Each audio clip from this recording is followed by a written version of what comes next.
Ano nga ba ang ibig sabihin ng bundok sa panaginip at ang mga kahulugan nito?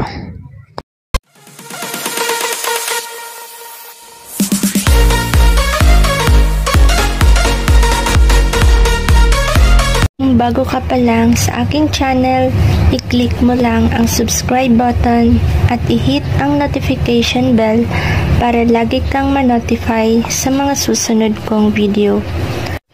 Ang panaginip ay nakadepende sa resulta ng ating paniniwala, nakaraan at kasalukuyang sitwasyon, mga pangyayaring magaganap at prediksyon na nagmula sa ating subconscious mind.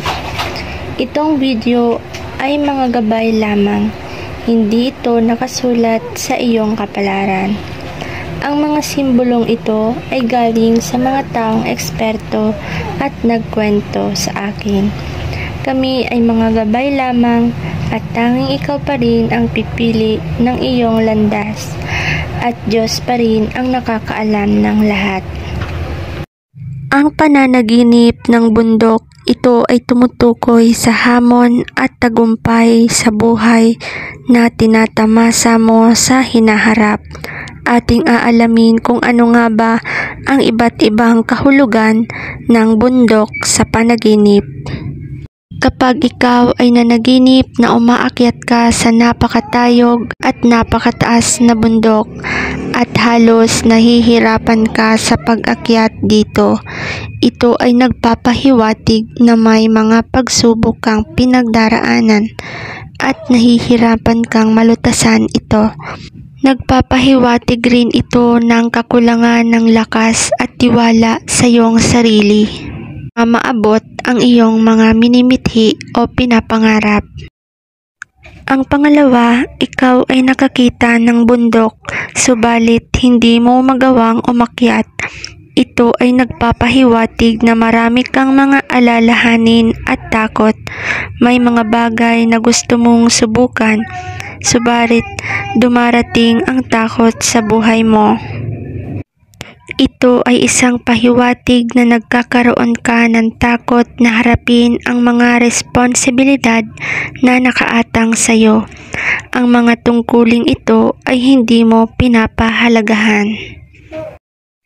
Ang panaginip naman na ikaw ay bumaba mula sa bundok, ito ay nagpapahiwatig na ikaw ay magdaranas ng matinding pagsubok at kalungkutan. Maaaring ikaw ay makakaranas ng kawalan ng pera, pagkalugi sa negosyo, at kumakatawan din ito sa iyong buhay, pag-ibig, relasyon sa pamilya at kaibigan. Pinapahiwatig sa panaginip na ito na ikaw ay mabibigo sa pag-ibig. Mararanasan mo ang matinding pagluha. Ito ay nagbibigay pahiwatig at nagbibigay paalala na huwag kang mawala ng pag-asa. Ang panaginip naman na makita mong ang bundok na walang puno, ito ay nagpapahiwatig ng kawalan.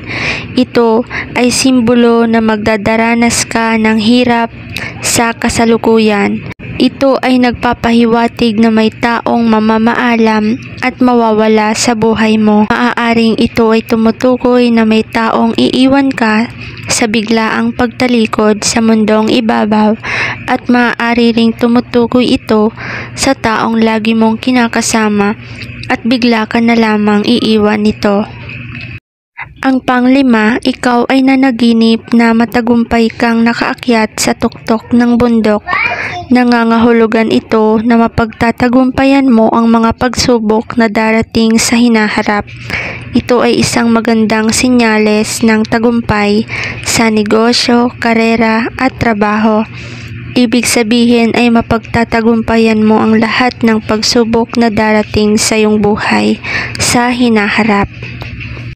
Ang pang-anim, panaginip na umaakyat ka sa bundok, subalit ikaw ay umaatras at napapansin mong hindi ka na makababa dahil unti-unti kang mahuhulog.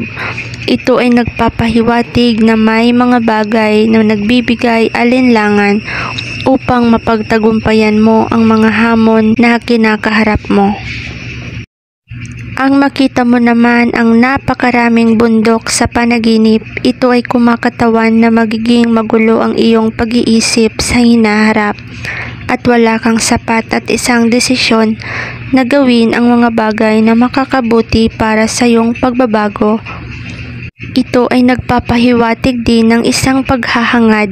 Ibig sabihin lamang nito ay marami kang gustong subukan, subalit hindi mo alam kung alin ang mas priority o gagawin mo o uunahin mo. Tumutukoy din ito sa relasyon, pakikitungo sa ibang tao at mga bagay at atensyon mong hinahanap sa iba. Hanggang dito na lamang ang videong ito. Kung nagustuhan mo ito, i-like, share at subscribe para lagi kang ma-notify sa mga latest ko pang video. Maraming salamat sa panonood po at God bless.